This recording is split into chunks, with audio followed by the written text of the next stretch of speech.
더불어민주당 대선 경선에서 결선 투표를 목표로 하고 있는 이낙연 전 대표 측이 이재명 지사의 배임 혐의까지 언급하면서 공세 수위를 높이고 있습니다. 이재명 캠프는 국민의힘을 대변하는 주장이라고 유감을 표시했고, 이 지사는 토건부패 세력의 기득권을 뿌리 뽑는 기회로 삼겠다고 약속했습니다. 취재기자 연결해보겠습니다. 김주영 기자. 네, 국회입니다. 먼저 대장동 개발 의혹과 관련해서 민주당 내부에서부터 비판이 나오고 있는 것 같습니다. 네, 민주당 대선 경선에서 막판 역전극을 노리고 있는 이낙연 전 대표 측이 대장동 의혹을 중심으로 1위 이재명 지사 공격에 힘을 쏟고 있습니다. 이낙연 캠프의 서른 의원은 오늘 아침 라디오 방송에 나와 이재명 지사의 배임 혐의까지 언급하며 공세에 나섰습니다. 설 의원의 말 들어보겠습니다. 이재명 후보는 자기가 이 대장동을 설계했다고 그랬습니다. 설계한 사람이 책임이 있는 거지 책임이 없다고 할 수 있습니까? 배임의 혐의가 있는 거는 뭐 눈에 보이는 사실 아니겠습니까? 이어 주민에게 돌아가야 할 수천억 원이 못 돌아간 것이라며 설계를 했다는 이재명 지사가 책임을 져야 한다고 강도 높게 비판했습니다.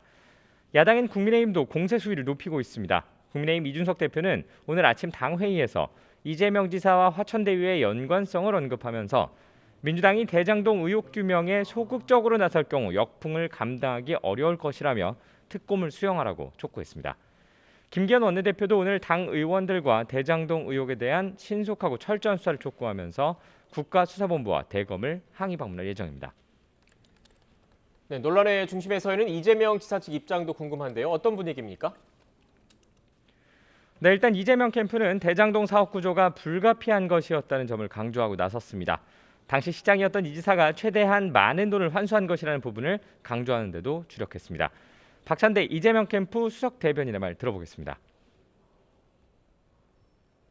성남 같은 경우는 5,500억을 최우선적으로 가져가게끔 잡았고 민간은 1,800억 정도를 가져가게 됐으니까 성남시가 비율적으로 볼 때는 위험 없이 최우선적으로 75%를 먼저 가져가는 어떻게 보면 혹독한 구조죠. 민간 사업자 입장에서.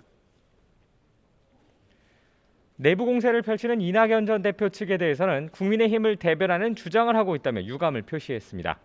강한 반격에 나서지 않은 셈인데 이재명 지사는 역시 이번 기회를 토건 부패 세력의 기득권을 뿌리 뽑는 기회로 삼겠다고만 언급하는 데 그쳤습니다.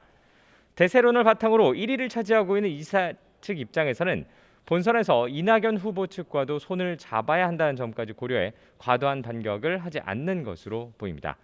이재명 캠프 관계자가 유감의 뜻을 밝히면서도 원팀 기조가 흔들리지 않을 것으로 본다고 강조한 부분 역시 이를 반영했다는 분석입니다.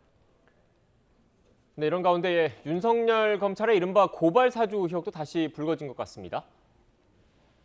네, 어제 국민의힘 김웅 의원과 조성은 씨 사이의 통화 내용이 언론 보도에 등장하면서 논란이 다시 커졌습니다. 해당 내용에는 김 의원이 대검에 고발장을 내야 한다고 말하는 발언이 담겨 있었던 것으로 알려지면서 실제 고발 사주가 있었을 가능성에 무게가 실리고 있습니다. 윤석열 전 총장과 국민의힘의 개입 의혹 역시 다시 재고 있는데요.